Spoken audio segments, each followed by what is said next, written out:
জ্বালানি নিরাপত্তা নিশ্চিত করতে এবারের বাজেটে ইলেকট্রিক গাড়িতে বড় ধরনের কর ছাড়ের প্রস্তাব দিয়েছে সরকার। তবে সরকারের এই সিদ্ধান্তে দেশের গাড়ি বাজারে বইছে মিশ্র হাওয়া।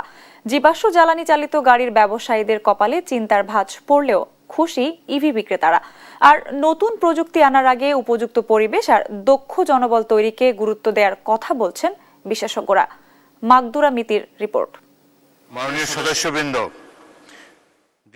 দেশে পরিবেশ বান্ধব ও সাশ্রয়ী যাতায়াত ব্যবস্থা গড়ে তুলতে 2026-27 অর্থ বছরের প্রস্তাবিত বাজেটে এক যুগান্তকারী পদক্ষেপ নিয়েছে সরকার। বায়ুদূষণ রোধ, কার্বন নিঃসরণ কমানো এবং টেকসই জ্বালানি নিরাপত্তা নিশ্চিত করতে এবার বৈদ্যুতিক গাড়ি এবং এর চার্জিং স্টেশনের যন্ত্রাংশে দেয়া হয়েছে বড় ধরনের কর ছাড়ের প্রস্তাব।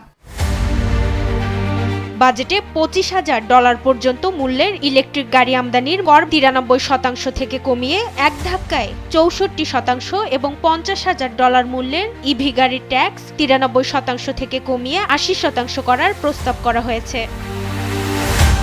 তবে সরকারের এই সিদ্ধান্তে কিছুটা ভিন্ন সুর প্রথাগত জীবাশ্ম জ্বালানি চালিত গাড়ি ব্যবসায়ীদের কণ্ঠে। তাদের দাবি, স্থায়িত্ব, পুনঃবিক্রয় মূল্য এবং দেশের প্রেক্ষাপটে কার্যকারিতার দিক থেকে জীবাশ্ম জ্বালানির গাড়িকে ছাড়িয়ে যেতে পারবে না ইভি। অন্যদিকে সরকারের এই সিদ্ধান্তকে ইতিবাচকভাবেই দেখছেন ইভি ব্যবসায়ীরা। যেহেতু ইলেকট্রিক গাড়িতে কোনো জ্বালানির কোনো আপনার প্রয়োজন নেই, সেক্ষেত্রে আপনার ইলেকট্রিক গাড়িগুলো খুব ভালোই সাড়া প্রদান করবে বলে আশা করছি আমরা।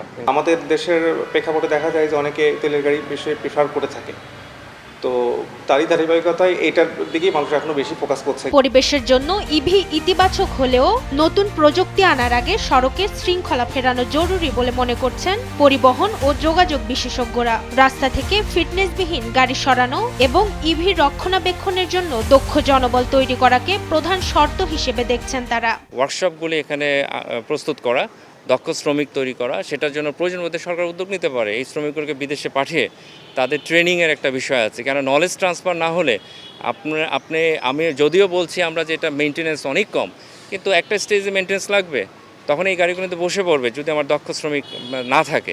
একই সুর দেশের গাড়ি আমদানিকারকদের শীর্ষ সংগঠন বারভিডার কণ্ঠেও। সংগঠনের সভাপতি বলেন, তাড়াহুড়ো করে বাজারে গাড়ি ছাড়ার আগে এর জন্য উপযুক্ত পরিবেশ তৈরি করা জরুরি। আমরা মনে করি এটা উন্নত বিশ্ব, কিন্তু গ্র্যাজুয়াল অ্যাডজাস্টমেন্ট, মানে পর্যায়ক্রমে অ্যাডজাস্ট হচ্ছে। এখানে কিন্তু আপনি ইলেকট্রিক করে দিলেই কিন্তু রাতারাতি ইলেকট্রিক হবে না, কারণ সে অবকাঠামোটা বিদ্যুতের এগুলো নাই এখানে। ফলে এটার জন্য কিন্তু একটা সময় লাগবে, অন্তত 5 থেকে 10 বছর সময় লাগবে সেরকম একটা পরিবেশ করতে। কর ছাড়ের হাত ধরে দেশে ইভির পথ চলা সহজ হলেও এর ফলাফল বাস্তবায়ন নির্ভর করছে সঠিক পরিকল্পনা, অবকাঠামো উন্নয়ন এবং দক্ষ জনবল সৃষ্টির উপর। এমনটাই মনে করছেন সংশ্লিষ্টরা। মাকদুরা মিতি, দেশ টিভি, ঢাকা।